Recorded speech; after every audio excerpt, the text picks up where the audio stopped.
Muy buenas noches, ¿cómo están? Bueno, hoy vamos a hablar de lo que es el pH estomacal y la microbiota intestinal. Vamos a tener como invitado a Fede Pons, ¿sí? Que seguramente ya se va a unir con nosotros. Él es de Combinación Vital y bueno, nos hemos interesado justamente en todo lo que es la parte del estómago y todo lo que sigue para adelante. Así que eso es lo que vamos a hablar ahora. Vamos a esperar ahora que Fede, a ver si lo ubicamos. Bueno, ahora espero a buscarlo. Bueno, realmente sí, Fede es estos talentos jóvenes que realmente creo que promueven este tema de la calidad de alimentación y la salud. A ver, espera que lo estoy buscando a Fede, ¿dónde está? No sé si estás por ahí, Fede. A ver, pedime solicitud, si es que me vas a pedir vos. Y bueno, realmente creo que no hace falta. Ahí está. ¿Dónde está? Espera que no lo ubico. No sé si está acá. A ver.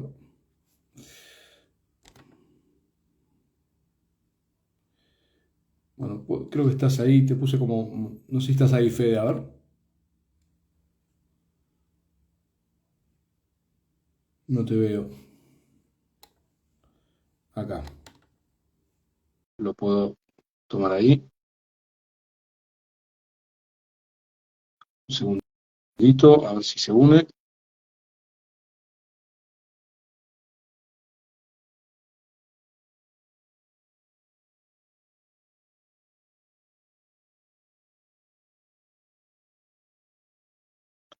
Ah, no, lo que pasa es que te puse como moderador. Ese es el tema. A ver, espera.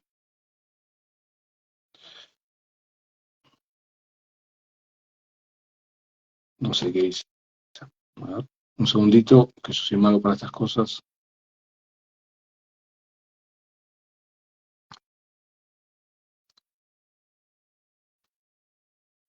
Sí, sí, sí. Ahí te saco. Espera.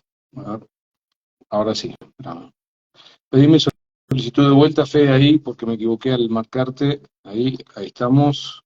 Ahora sí, ahí está.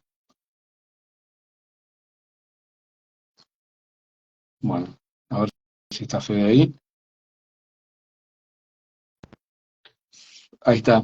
Bien, Fede. Bueno, Buenísimo. ahí estamos. Perdón mi mala experiencia con Nada, estas cosas. Te apunto como tranquilo, moderador. tranquilo. Si ya a mí me pasó lo mismo los primeros vivos, no entendía nada. Buenísimo. Sí, sí, ¿Cómo yo soy andás? malo para estas cosas. Bueno, Bueno, muy gracias bienvenido, ahí Fede. por la invitación, la presentación. Hola a todos.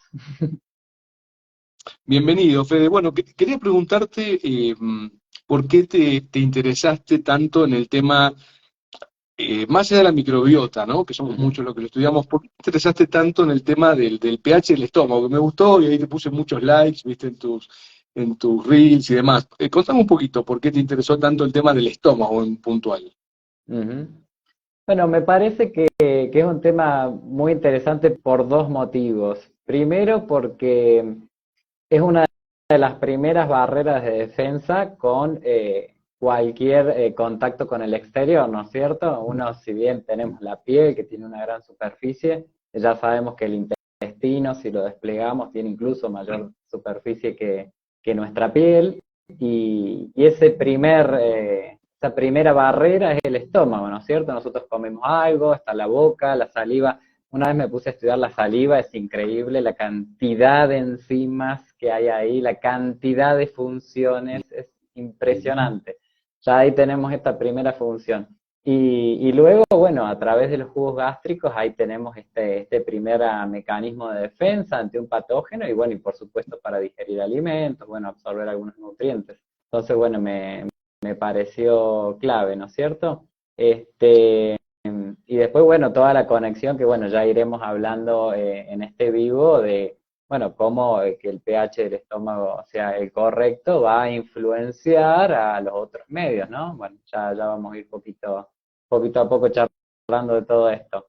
Y después, Bueno, lo segundo, esto que a vos también te gusta, este tema que te gusta, que son, bueno, un poco los mitos de la medicina naturista. Yo honestamente no me ubico en ninguno de los lados, ni odio la medicina tradicional, ni amo la medicina naturista.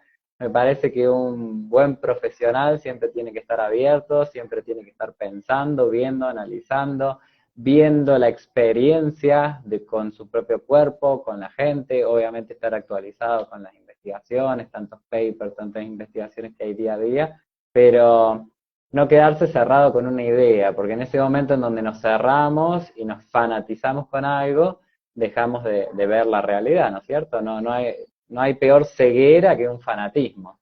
Uno puede estar viendo al equipo de fútbol contrario que está haciendo espectacular un partido y uno cree que juega mal porque, bueno, no son los colores que a uno le gusta. O no sé, un político que hace algo bien y justo, no, es el otro partido, entonces nada, inventamos que está mal. Bueno, en alimentación, un médico tradicional dice algo y vos sos súper naturista y vos decís, no, tiene que estar mal porque es médico tradicional. No me gustan esos fanatismos para ningún lado y me parece que, bueno, la forma de seguir aprendiendo es esa flexibilidad, ¿no es cierto? Me me parece buenísimo y comparto, y por eso estamos haciendo estos vivos juntos, ¿no? Bueno, nombraste, claro, sí, el tema, porque a mí me gusta siempre hacer como un cuentito, ¿no? De todo lo que es la digestión para que se entienda en forma así gradual. Y exactamente, la historia de la digestión comienza con la saliva, con las enzimas salivales, la milasa y demás, la lisozima como un antimicrobiano importante, entre otras cosas, tal cual, pero creo que si pudiésemos nombrar a las principales serían estas, y después, bueno, eh, la inmunoglobulina, digamos, que está en las mucosas, ¿no es cierto? Que también la inmunoglobulina A, que tiene un efecto también de primera barrera de protección, que además se ha descubierto también hace no tanto tiempo, que tenía que ver con el bienestar psiquiátrico, es decir, Ujú. con el buen ánimo o la baja de IgA salival o secretora con la depresión.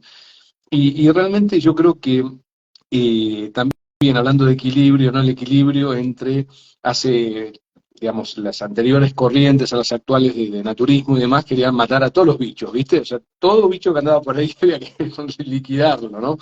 Bueno, hoy se fue transformando esto a partir de la investigación los últimos ya tantos años de la microbiota y de las teorías higienistas, digamos que básicamente todo lo que era el exceso de alcohol, alcoholes en gel, lo hemos visto en la pandemia, digamos, lo mal que hacía porque destruíamos las microbiotas locales, ¿no? Ya sea de la mano, de la piel, de la boca, de la Ujú. nariz. Entonces, tanta limpieza terminaba siendo negativo, ¿no? Cuando hemos visto finalmente que algunos parásitos incluso generan una inmunomodulación en la microbiota, bueno, los distintos tipos de gérmenes, ¿sí? O el Clostridium difficile, que era el terror de los hospitales y de las personas internadas, y finalmente con el estudio de ARN de la microbiota intestinal hemos visto que el Clostridium difficile está en muchísimas personas saludables y que sí se activa ante una inmunodepresión, una internación y demás, ¿no es cierto?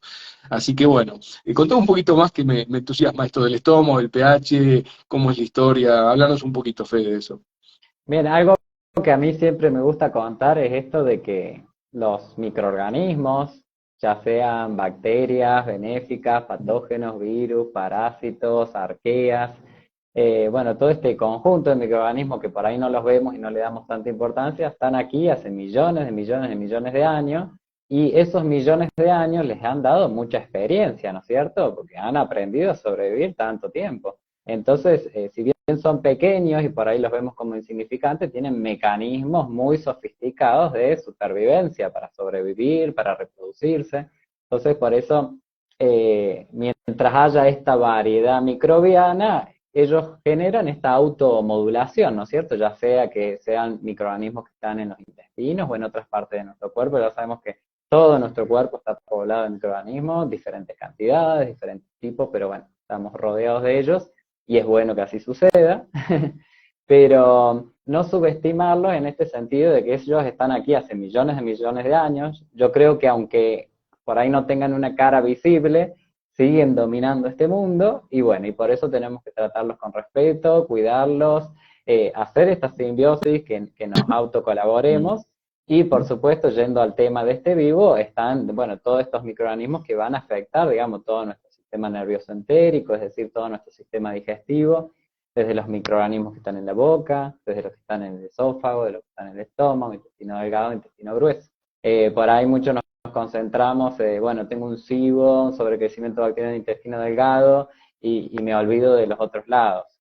Por ahí, bueno, síntomas como, no sé, mal aliento, o a veces es ese mal aliento que no solo está en la boca, sino que viene de más adentro. Bueno, son todos síntomas que pueden ahí darnos indicio de que hay algún desequilibrio, o tener exceso de gases, obviamente que los intestinos son un órgano fermentativo, hay gases, pero ya cuando hay un exceso, bueno, hay que prestar atención, ver el estilo de vida, ver si la persona está yendo al baño todos los días, bueno, todas estas cositas que nos pueden ir dando pistas, ¿no es cierto? Eh, pero es este todo que va a hacer que nuestra microbiota también del estómago esté bien. Y hoy en día, yo ahora justo estoy haciendo un posgrado en microbiota con gente que está ahí súper, súper actualizada. Y bueno, y se encuentra esto de que había, como contaste vos, parásitos u otros microorganismos, que son estos microorganismos llave, que si bien en teoría son patógenos, colaboran a este equilibrio de todo tipo de microorganismos, ¿no es cierto? Entonces, por ahí antes se decía, hay un patógeno, chuc, hay que matarlo, como dijiste vos al principio, esta concepción belicista de nosotros contra ellos, y no, somos una colaboración, digamos. De hecho, es muy curioso, pero en la naturaleza se ve más la colaboración que la contradicción, los enemigos, ¿no es cierto? Exacto, Fede, tal cual. Bueno, de hecho ya la mitocondria está la teoría endosimbiótica, ¿no es cierto?, que nos prestó un unicelular, digamos, el albergue para generar un motorcito de energía que es la mitocondria, es decir, millones de años, ¿no? O sea, que los orígenes de la vida.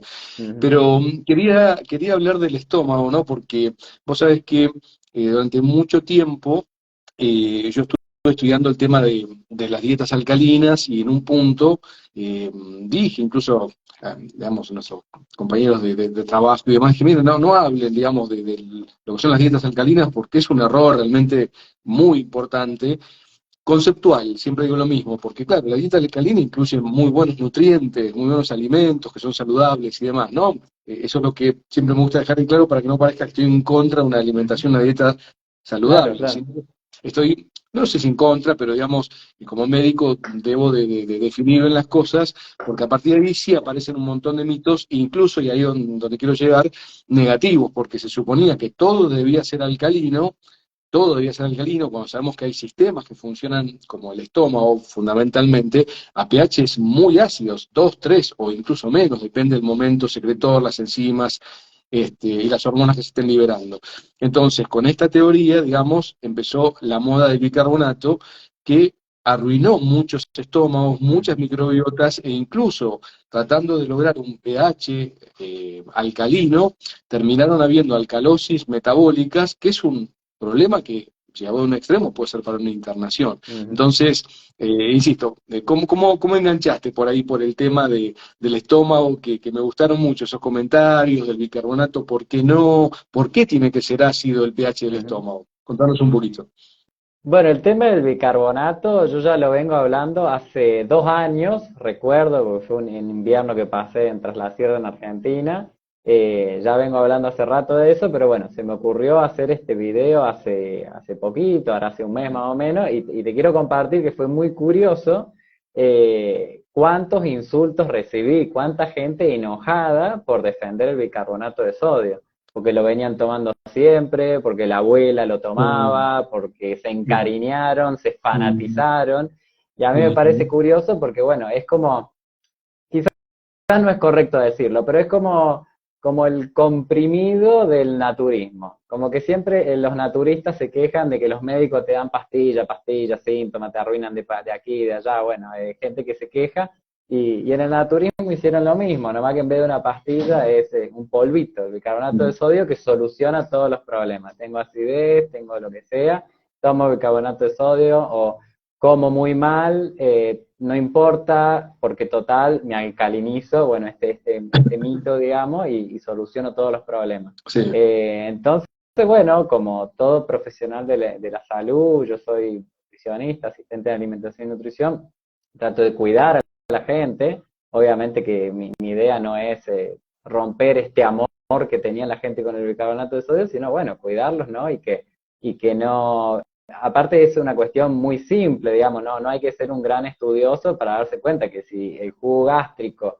de nuestro estómago no es lo suficientemente ácido, lógicamente no vamos a poder digerir los alimentos. Uno más uno, es algo simple, digamos.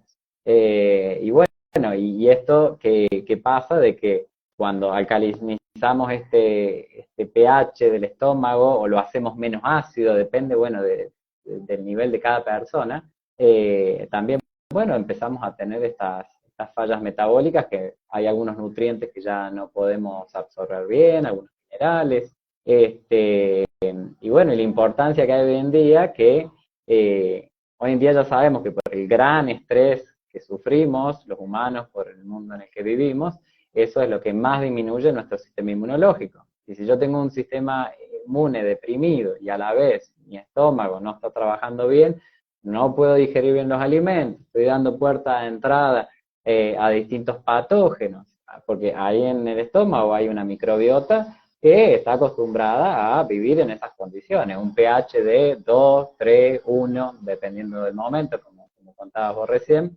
pero claro, cuando lo alteramos, damos puerta de entrada a que otro tipo de microorganismos se desarrollen, o organismos que eran comensales, que debían estar ahí, se sobredesarrollan, haya un sobrecrecimiento. Y bueno, y alteramos ahí al comandante y empezamos a alterar todo el resto. Entonces me pareció algo súper importante bueno, hacerlo saber a la gente, porque bueno, estamos tapando el síntoma, como sucede mucho en nuestra sociedad, con el bicarbonato de sodio. Bueno, ya me siento bien, entonces supongo que debe ser bueno porque me siento bien, pero estoy haciendo efectos colaterales.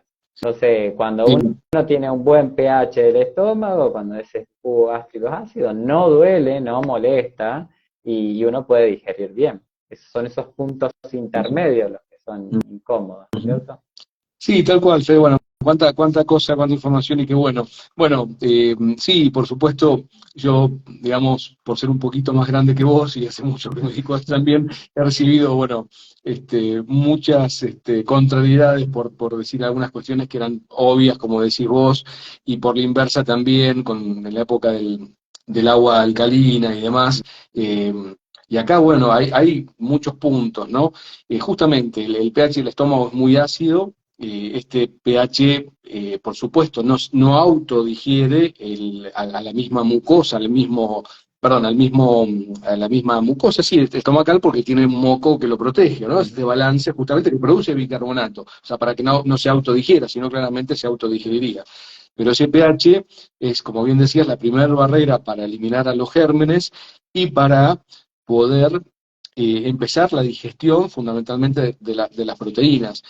Porque vos hablaste antes de, por ejemplo, algunas enzimas o, digamos, que están en la saliva. Por ejemplo, si yo no tengo una buena amilasa salival que digiere los hidratos de carbono y no hay una buena amilasa después pancreática, esos hidratos de carbono, ¿cuál es el secreto de la digestión? Que yo tengo un tren que es una proteína, que hay que cortarlo en pedacitos, en aminoácidos, ¿sí? Hay que cortarlos en péptidos, hay que cortar a los hidratos de carbono en disacáridos, monosacáridos, para que se absorban adecuadamente, ¿no es cierto? Entonces, para eso, digamos, si por ejemplo a mí me falta una amilasa, entonces posiblemente después hay una fermentación más adelante en el tubo digestivo, en el intestino, donde esos hidratos de carbono van a fermentar y va a haber ahí sí una proliferación de algunos gérmenes que se nutren de esos hidratos y van a generar algo negativo, justamente, o sea, gases y demás. Y por supuesto, el pH del estómago tiene que estar para eso, es un pH muy ácido que no tiene que refluir hacia arriba tampoco, porque el esófago ya no tiene esa capacidad de protección, o sea, el pH es mucho más no es alcalino, pero es más alcalino que el pH del estómago.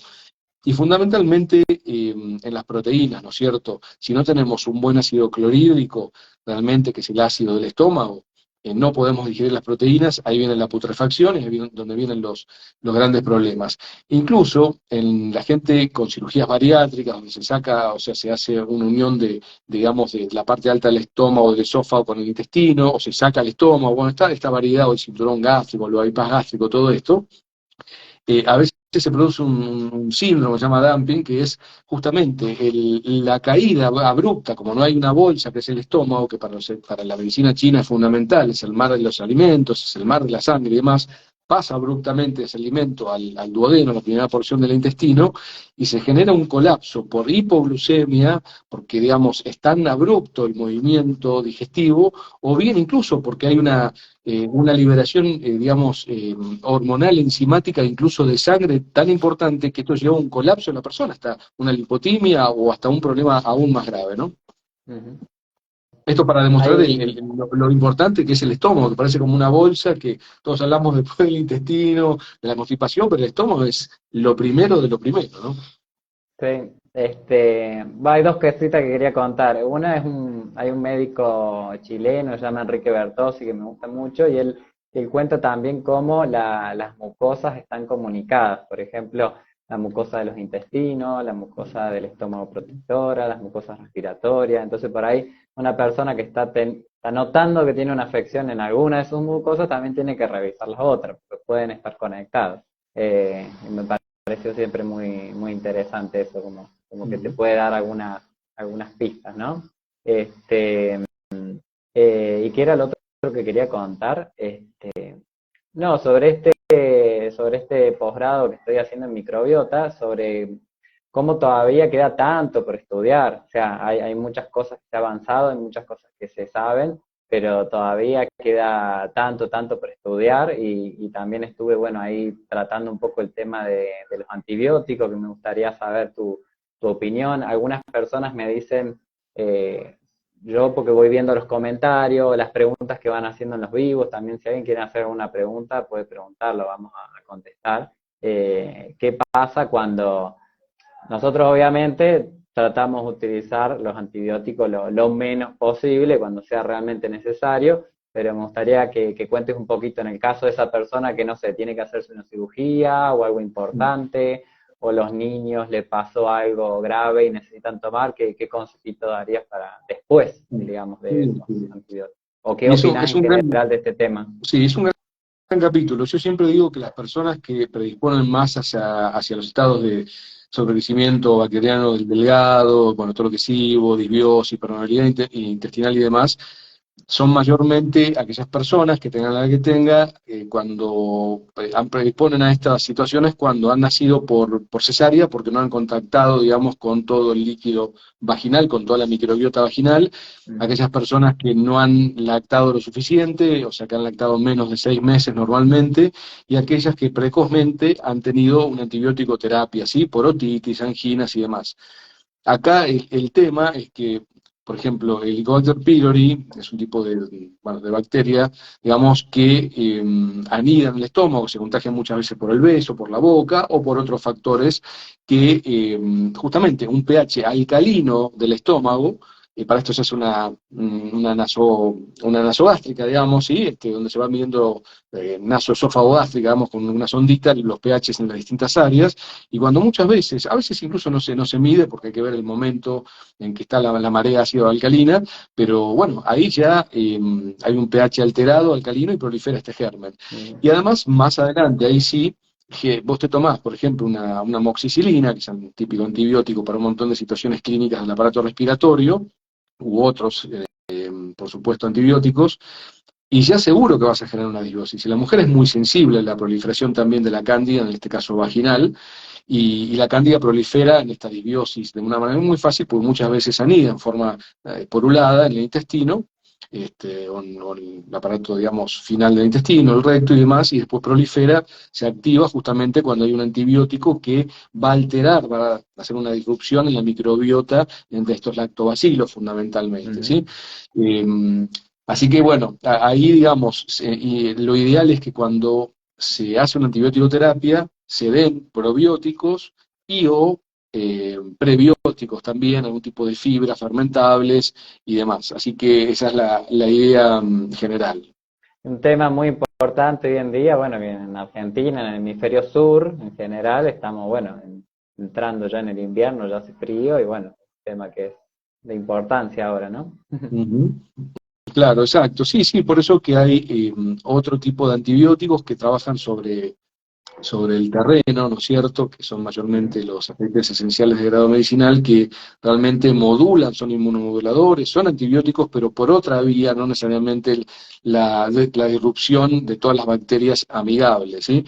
Y en relación a esto, por ahí está bueno hacer una pequeña diferenciación, ahora que lo nombré, entre prebiótico y probiótico, básicamente. Probiótico, así como definición estándar académica, es todo aquel tipo de cepa bacteriana codificada, probada clínicamente, en experimentación, digamos, que responde para distintas patologías, ¿no? O sea, digamos, con código, digamos, Lactobacillus, Plantarum, cepa, tanto, con un código numérico, que hay millones, que está aprobada para tal o cual cosa, ¿no? Después, están los fermentos, ¿no es cierto? O sea, lo que llamamos muchas veces probióticos, la kombucha, kimchi, natto, miso, bueno, etcétera, yoyu y chucrut, todo eso son fermentos más salvajes en algún punto porque se conocen la constitución, pero a veces están formadas por levaduras, por bacterias, y no siempre obedecen a la misma Exacto. tipo de cepas y proporciones. Por eso que está la diferencia entre un fermento y un probiótico, que es una cepa específica con utilidad Exacto. clínica para determinada patología, ¿bien? Y después están los prebióticos, que son las fibras, ¿no? Fermentables y demás, que generan una modulación en la microbiota y demás. Y bueno, hago un comentario más y ahora que vos sigas me gustaría. Algo que también hoy está también como dentro de los mitos es la famosa carbofobia. Mira que yo no soy un elogiador ni que apoyo la alimentación con hidratos, al contrario, me gusta la alimentación más low carb, pero la realidad es que cuando hablamos de hidratos de carbono, ¿de qué tipo de hidratos hablamos? ¿No? De cadena corta, larga y demás. Porque muchos hidratos de carbono, la famosa papa, a veces veo mucho y por hoy en las redes esto de que no, ni papa, ni arroz, no sé, ni bueno, boniato, nada. Sí, No, en realidad si sí, vos sí. lo cocinás, lo dejás 24 horas en la heladera nomás, y lo calentás a fuego lento al día siguiente, ya no vas a tener un hidrato de carbono que va a formar glucosa y que va a alterar el índice glucémico. Por el contrario, vas a generar butirato para la microbiota, que es uno de los mejores nutrientes, antioncogénico, protector, inmunomodulador. Bueno, o sea Ayuda a engrosar el mucus protector de los intestinos. exacto, tal cual, tal cual. Entonces, por eso siempre hay que diferenciar un poquito cómo es la historia, ¿no? Porque si no, todo lo tratamos, como decías vos, con bicarbonato, pues supone que hay que alcalinizar. ¿Qué cosa hay que alcalinizar? Bueno, los hidratos de carbono, nada, cero. ¿Por qué nada? Si Bueno, son es otra también parte de vez otro ejemplo de un fanatismo. Nada de hidrato de carbono. O la... todo grasa, o todo proteína. ¿Cómo es el humano que le encanta los fanatismos? Bueno, comentando un poquito más sobre esto que me parece súper importante porque tiene que ver con la microbiota, tiene que ver con el invierno, que es la situación que, bueno, todas las personas del hemisferio sur están viviendo, el tema de que, bueno, somos más propensos a enfermedades o a tomar antibióticos. En este posgrado que estoy haciendo en microbiota, hay uno de los docentes de la cátedra, es un biólogo molecular, o sea, está todo el día en el laboratorio analizando con microscopios distintos tipos de probióticos, de microbiotas, bueno, de efectos que tienen los antibióticos. Y este hombre cuenta que se puede tardar hasta 2 años en recuperar una microbiota intestinal si yo tomo una semana completa de antibióticos. Y cuenta que hay algunos estudios que incluso se cree que es difícil volver exactamente a ese estadio original, porque bueno, puede haberse perdido diversidad, digamos, de microorganismos. No es solamente la cantidad de probióticos distintos de estos microorganismos vivos, que bueno, que es un poquito todo lo que estuvimos hablando antes, distintos tipos de bacterias, de virus, de parásitos, las arqueas, bueno, hay tantos hongos, levaduras, no solamente la cantidad, sino la diversidad y esta capacidad de automodulación que tiene. Entonces, por eso, si uno toma antibióticos, realmente tomarlo cuando realmente sea necesario y no automedicarse o no tomarlo por cualquier cosa, ¿no? Sí, exactamente, todo lo que se pueda evitar dentro de los parámetros normales, digamos, sin Claro. generar ningún tipo de acción temeraria contra la salud, ¿no? A veces, bueno, uno puede necesitar un antibiótico así como cualquier otro fármaco, Bueno, pero es lo mismo básicamente... que venimos hablando, tampoco ser el fanático de no tomar antibióticos. Si No, realmente es necesario, hay que abandonar los fanatismos. no, por supuesto, supuesto. Claro, una microbiota muy dañada, exacto, digamos, como decía por ahí, personas que han tomado durante el transcurso de su vida muy prolongados antibióticos eh, por cuestiones respiratorias y demás, y hay una alteración tal cual en la diversidad y hay una complejidad después en mejorar ese terreno, recuperarlo. Fuera de esos, casos muy puntuales y a veces un poco extremos, Ujú. la microbiota, digamos, puede regenerarse fácilmente, incluso, vos sabés que la modificación de un estilo de alimentación, para ir pasar de una dieta omnívora a una dieta vegana o viceversa, rápidamente en una semana hay una modificación de la diversidad, de la cuantificación y demás. Para eso hay estudios, viste, que son por el ARN, que son más funcionales, y otros ADN que hablan más de la presencia. Igual, Ujú. excepto estas cepas específicas que están probadas para patologías específicas, ya sea diabetes, ya sea obesidad, ya sea autismo y demás, todavía estamos en un principio, en unos primeros escalones, porque muchas veces nos planteamos eso, digo, ok, bueno, yo tengo tales bichitos, tales bacterias, tales, como decías, levaduras, virus y demás.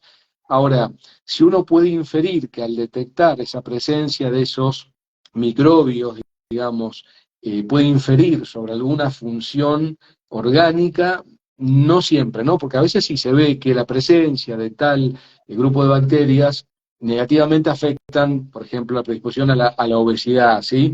O Ujú. viceversa, que positivamente afectan la quermancia, digamos, mejora el rendimiento neuronal en los niños con autismo, ¿no?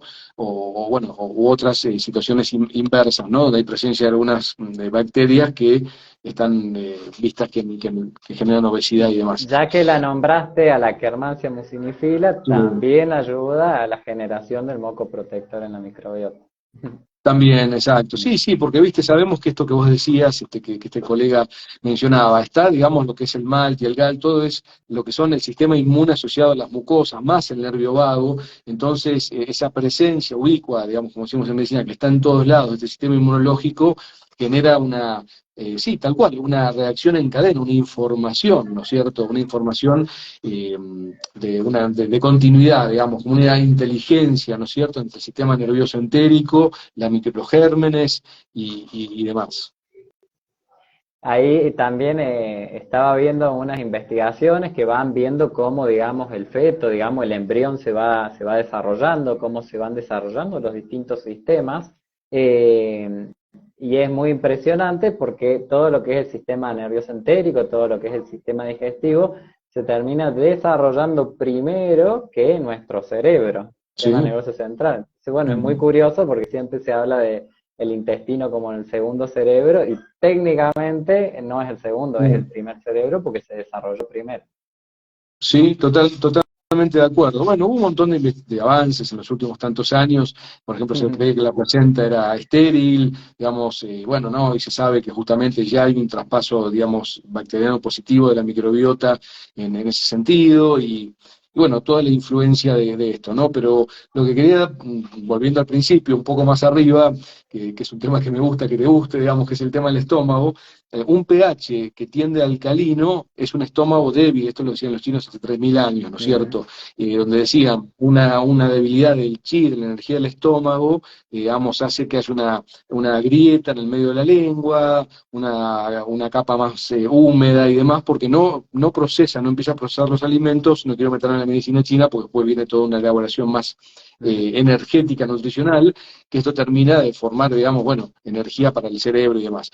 Pero básicamente a lo que voy es que si hay una debilidad del estómago, del pH en este caso, con falta de digestión, por ejemplo proteica, digamos, eso más adelante va, como decíamos, a fermentar y no se va a absorber. Entonces vamos a tener una carencia después en la producción de aminoácidos o una fermentación de hidratos de carbono.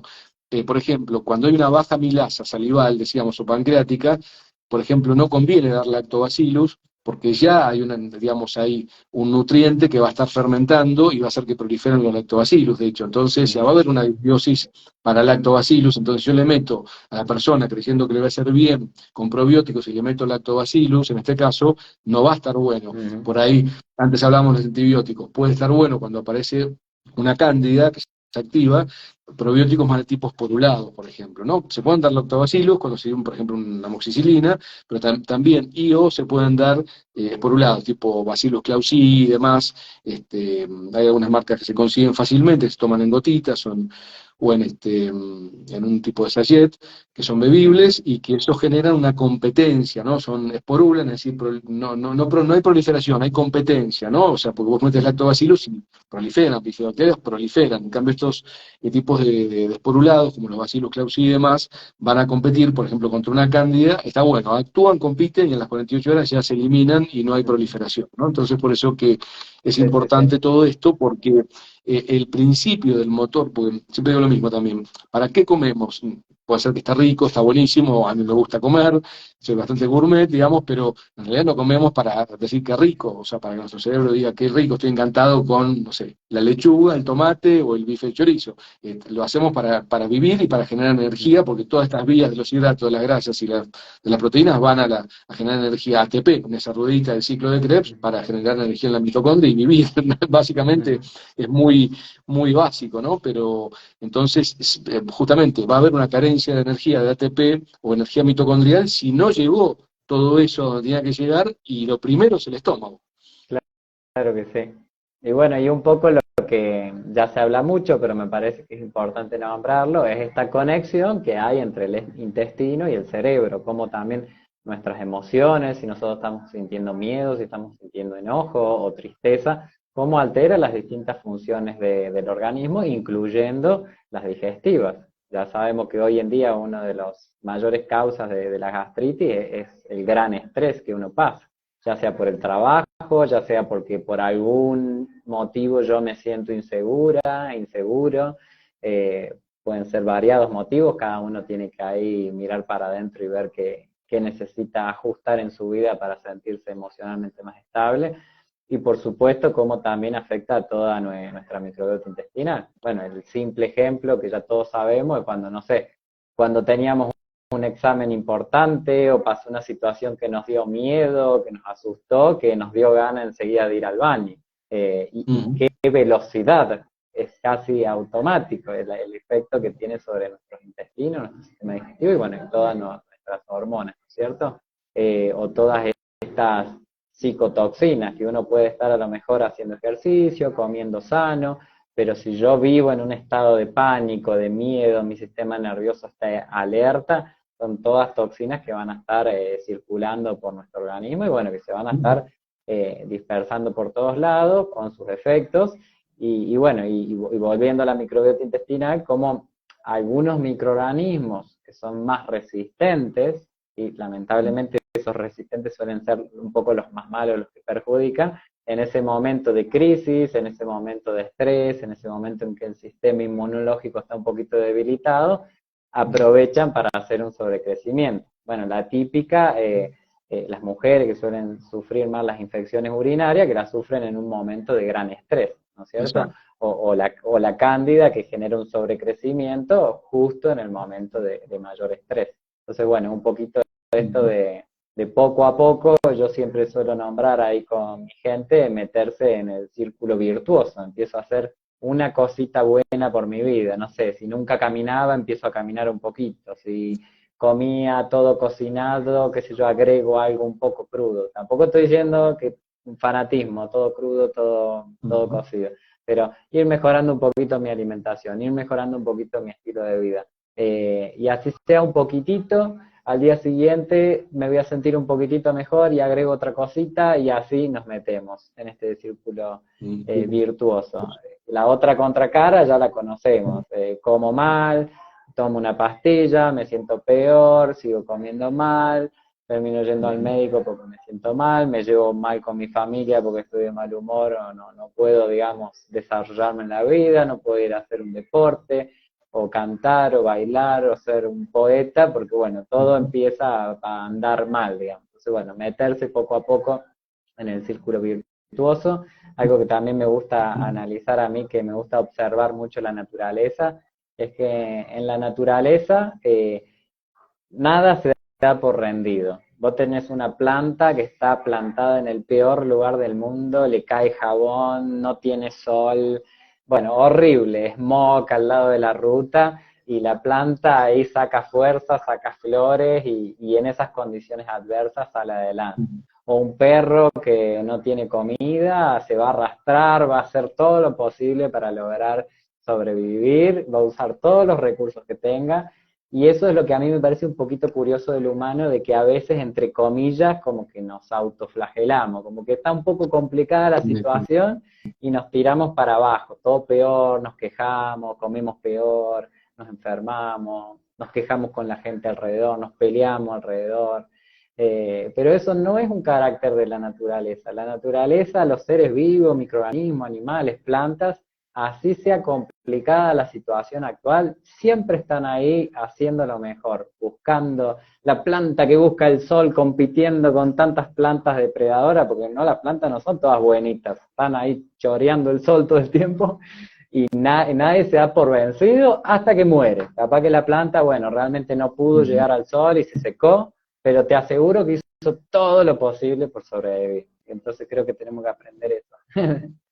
Mira, Fede, yo coincido totalmente y siempre digo que, por supuesto, que son pilares fundamentales de la vida y de la salud, la alimentación y la actividad física, pero primero está esto, o bueno, esto, el espíritu, llamémosle como quiera, el corazón, el espíritu, ¿no? Si no hay un estado de bienestar, de alegría, de estar alineado con el camino que uno desea, mínimamente por lo menos, siempre va a haber cuentas pendientes y siempre vas a estar un poquito con el tono de estrés, que es lo que realmente afecta muchísimo, ¿no? Y siempre digo, nosotros tenemos un sistema nervioso autónomo, involuntario que no manejamos, que es un freno y un acelerador, y por supuesto que para digerir, para amar y para descansar, si tenemos el pie a fondo en el acelerador, que es el sistema nervioso simpático, no va. Eso lo tenemos con la adrenalina, el cortisol y demás para el típico mecanismo de lucha o huida, ¿no?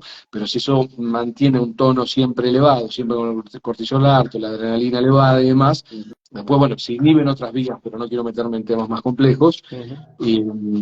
Y hablando de inhibición, digamos, volviendo otra vez al principio, yo tenía un tío mío que siempre vivía con dispepsia, con problemas digestivos, y siempre agarraba una cucharada de bicarbonato, la echaba en el agua y se lo tomaba después de comer, el almuerzo, la cena, todos los días.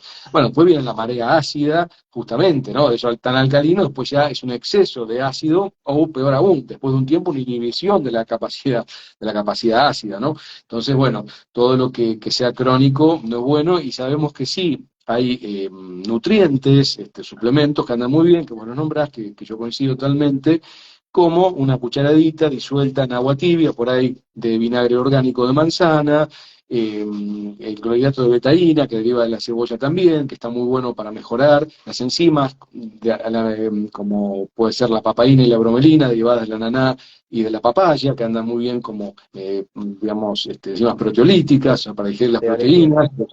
¿Mm? Entonces, con todo eso, o el juguito de limón tibio, es decir, eso es fundamental. Y como algo un poco más anecdótico, compartiendo también algunas cuestiones que comentaste, yo creo que uno siempre se desvía por eso, porque tiene un cerebro y un cerebro que es adicto a una cosa u otra, ¿no? Entonces por ahí uno va, a diferencia del animal que se va a nutrir, porque es lo esencial, uno puede elegir, me tomo la copita de vino Malbec o no, el postrecito, el volcán de chocolate, bueno, yo siempre digo, realmente lo aprendí de mis maestros y no lo aprendí perfectamente, porque a veces caigo en estas cuestiones, porque me formé con una madre y una abuela, excelentes cocineras, dulce, dulce, dulce, soy un adicto recuperado a los dulces, como siempre 3 días de dulces que comí en un cumpleaños y después termino de vuelta adicto.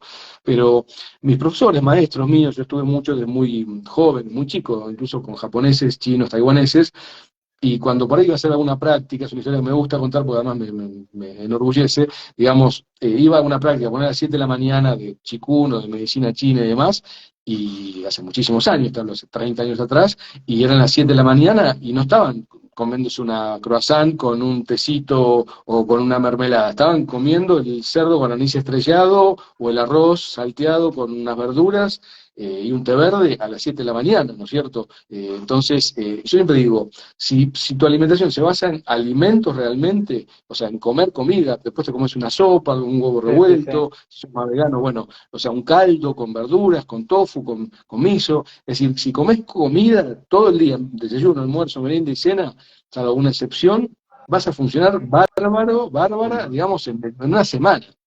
Sí, sí, sí, evitar procesados, paquetes, bueno, cosas que no tienen forma de comida real, claro, claro.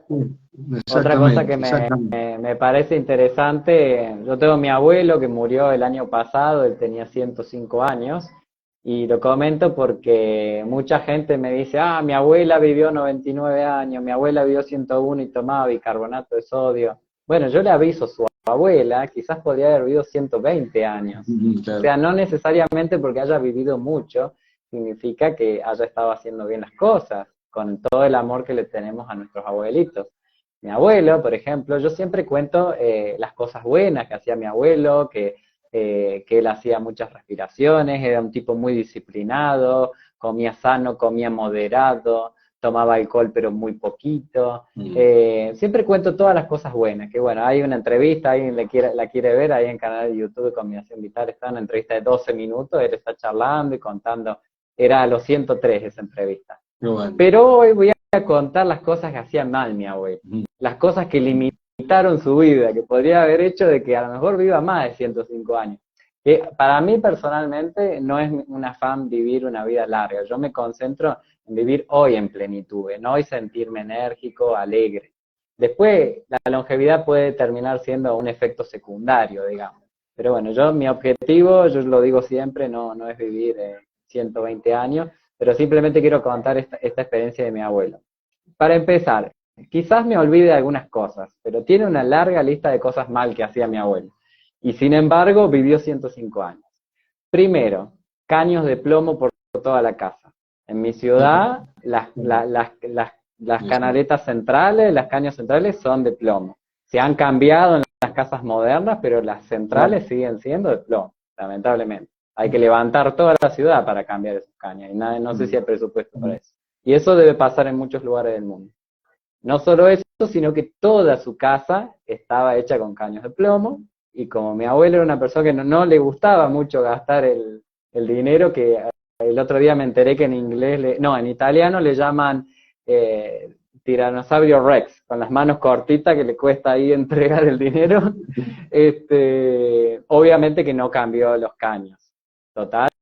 Bueno, 105 años vivió con caño de plomo, así que si alguien acá tiene caño de plomo y está asustado, bueno, mi abuelo vivió 105 años. No estoy diciendo que lo hagan, pero a pesar de eso vivió 105 años.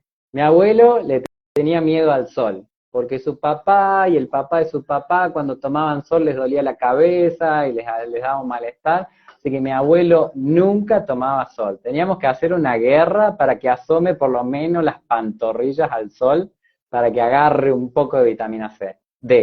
Nunca tomó B12, nunca tomó vitamina, porque cuestan, no va a invertir en eso. Así que mi abuelo es una persona que vivió 105 años y nunca pagó un suplemento, ni magnesio, ni bicarbonato de sodio, ni B12, ni vitamina C, ni vitamina D, nada.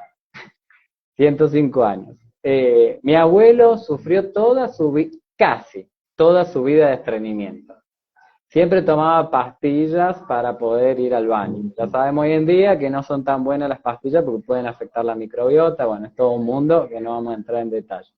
Pero una persona que tenía estreñimiento, ya sabemos lo malo, lo dañino que es tener estreñimiento, por bueno, toda la endotoxemia que se genera, malas fermentaciones, etc. A pesar de eso, vivió 105 años. Y digo casi toda su vida porque tuve el honor y la suerte de compartir la cuarentena con mi familia. Éramos 4, mi madre, mi padre, mi abuelo y yo. Y en mi familia durante la cuarentena comimos súper saludable, súper saludable. Aparte yo soy el fanático de los brotes, de las ensaladas, de los fermentos. Así que como estaban ahí, bueno, el que quería comía, y bueno, a la gente le gusta probar cosas nuevas. Por ahí no te gusta ponerte a laburar, hacer el fermento, hacer los brotes. Cuando los tenés ahí te da curiosidad y querés probar. Así que bueno, mi abuelo tomando kefir, agua enzimática, fermentos que no había comido en su vida. Claro. Todo un mundo nuevo para él. Bueno, él tenía el secreto que él tenía sus ciruelas, que él decía que estaban pintadas, yo no sé a día de hoy si era verdad o no, así que él las lavaba para sacarle la pintura y el brillo que él decía que tenían, las licuaba, las cocinaba y usaba eso para ayudar a las pastillas laxantes que tomaba para ir al baño. Durante los 3 meses y medio, 4 casi, que fue la cuarentena fuerte en Argentina, hasta que yo me escapé ilegalmente, mi abuelo no tocó la bolsa de ciruelas. Habíamos comprado una bolsa de ciruelas, estaba guardada en la alacena, no las tocó porque no las necesitó. ¿Por qué? Claro. Porque comía fermentos, porque comía más ensalada, comía más variado, de colores. Y esto, ¿por qué me parece importante? Porque estamos hablando de una persona. En ese momento él tenía 103. Una persona que venía tomando hace 50, 60 años laxantes y comiendo las ciruelas esas. O sea, una persona que tenía un problema crónico. Y en un mes, no sé cuánto tardó en dejar la ciruela, creo que fue instantáneo porque la bolsa que compramos de ciruela nunca las tocó. Entonces, durante esos 3 meses y medio, 4 que estuvimos con otra alimentación, él estaba yendo al baño todo el tiempo, normal. O sea que ese problema crónico que tenía no era tan real. Bueno, Tal cual. no lo quiero hacer más largo, pero así estas 3 cosas que acabo de contar Sí. y muchas más eran errores que hacía mi abuelo, que el tipo capaz que vivía 120, 125 años con la genética que tenía. Entonces no Mira, Fede, yo significa que la abuelita tomaba bicarbonato de sodio y por eso vivió no, tanto. por supuesto que no. Mira, yo escucho todo el tiempo, ponerle en las consultas, no todo el tiempo, pero muy frecuentemente, pero bueno, ¿cómo son los hábitos intestinales? ¿Cómo es no, soy regular, voy bien. Ah, buenísimo, vas todos los días, una vez o tal vez 2 veces. No, voy día por medio, cada 3 días, digo, pero entonces no es lo habitual. El intestino tiene que moverse a diario, ¿no? Y bueno, sí, hay un acostumbramiento para estas cuestiones, digamos, como una endotoxemia, que la persona se autointoxica justamente porque no evacúa, y es muy común que mucha gente, las mujeres pasa más, que a veces por pudor o por un tema social y demás, se aguantan un poco más, y eso genera un estreñimiento que se hace crónico y no es nada bueno, incluso el O uso de laxantes, ¿no? Como cáscara sagrada, sen y demás, que son muy irritantes para la mucosa sí, todo del el intestino. tiempo consumiéndolas, claro. Claro, También generan un la desbalance. cuestión emocional que suele afectar más a las mujeres de estar muy pendientes de ver las necesidades de los otros y olvidarse de uno mismo, olvidarse del tiempo de hacer las necesidades básicas, de darme el tiempo a mí Sí, mismo, a mí misma de, bueno, sí, hacer lo que exacto. necesito, ¿no? Y sí, hay un poco de pudor Nunca hay que también. postergar ir al No, baño, porque si no por eso hay un poco salteamos los de, ciclos, claro. exacto, Ujú. un poco de pudor y demás, pero eso, bueno, se corrige justamente con una alimentación saludable, algunos tips que ya los conocemos, pero que está bueno siempre recordarlo, las famosas mucílagos, las semillas de chía, de lino, de zaragatona, una cuchara sopera, se pone en la heladera a la noche en agua, o leche de almendras, si ya tenés un chía pudding al día siguiente, que le agregás algunas frutas, o algunas ciruelas pasas que se licúan con esas semillas, y el mucílago, que es el gel que se forma naturalmente, o a veces si por ahí tenés un intestino muy irritable o algún divertículo, usás el mucílago o el gel sin las semillas, lo licuás. Es decir, siempre hay posibilidades interesantes para no caer en la vaselina, o incluso estos laxantes tipo Zen, cáscara sagrada, ruibarbo, que son muy irritantes y generan lo que se llama melanosis coli, que es una coloración incluso negruzca, parduzca del colon, que se ven en unas endoscopías, que termina siendo precancerígena, ¿no? Así que hay que ser muy cuidadoso con eso. Te aprovecho para hacerte una pregunta que siempre me hacen. A ver. ¿Qué pensás de las semillas pequeñas y los divertículos? Siempre me hacen la misma pregunta. Bueno, esto lo que pasa es que depende justamente, están las diverticulosis y las diverticulitis. La diverticulosis es una bolsita que se hace justamente entre las austras del intestino. Entonces, pensamos que el intestino tiene una muscular de la mucosa, donde permite el movimiento peristáltico, o sea, los movimientos digestivos. Entonces, si se hace una bolsita, digamos, que ya está cronificada, que es un divertículo que se puede inflamar, irritar por depósitos de comida y otras cuestiones inflamatorias locales, y ya tuviste alguna internación, una diverticulitis, donde recibiste antibióticos, tratamiento de hidratación y con restricción de la vía oral y demás, ahí ya tenés una diverticulitis, una diverticulosis crónica. Por ahí si comes muchas semillas a diario, digamos, grandes cantidades, incluso si no están bien hidratadas, ahí ya puede ser que te terminen jorobando un poquito, ¿no? Por supuesto, hay semillas que, como decía, las de zaragatona, las de chía, Jorobando significa perjudicando para las personas que no sean de Argentina.